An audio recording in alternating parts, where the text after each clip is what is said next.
Kapitolyo mibanhaw sa Provincial Sports Commission nga bagong opisyales. Mga bagong opisyales gipapanumpa na mga katropa. Italia sa report sa nato kini pinagi sa pagpamati ni katropa Grigi Magdadaro. Live report.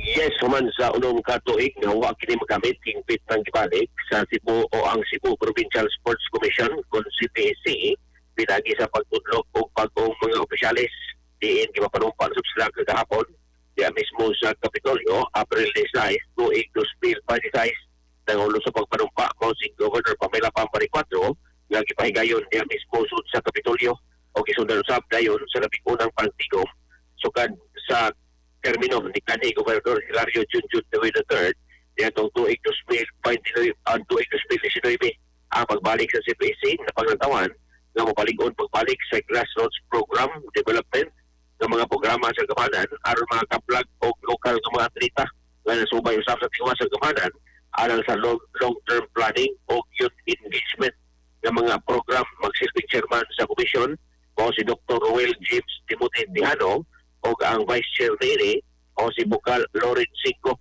ang ex-commission member niya mismo sa Provincial isip chairman sa Saguriang Kabataan con SK Federation President sa Probinsya Sugbo. Ang komisyon o ang maungbatan ay responsable karon sa development o implementasyon sa mga programa sa Pagdat sa Pusok o uban pang samang aktibidades diri mismo sa probinsya. Ang ubang membro sa CPC o ang mga representante sa panibagong sektor na sila si Paul J. Castillo, Mark Anthony Inoc, Francis Chad Sarimbangon, Blake Nelson Go o si Mark Leon Chang.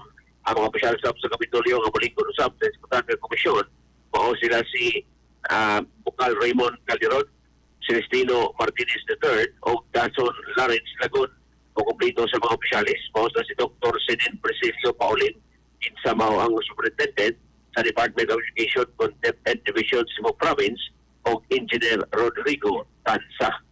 Sa ato mga katropa niya nga nagalubog kung naghanap ang paradaw.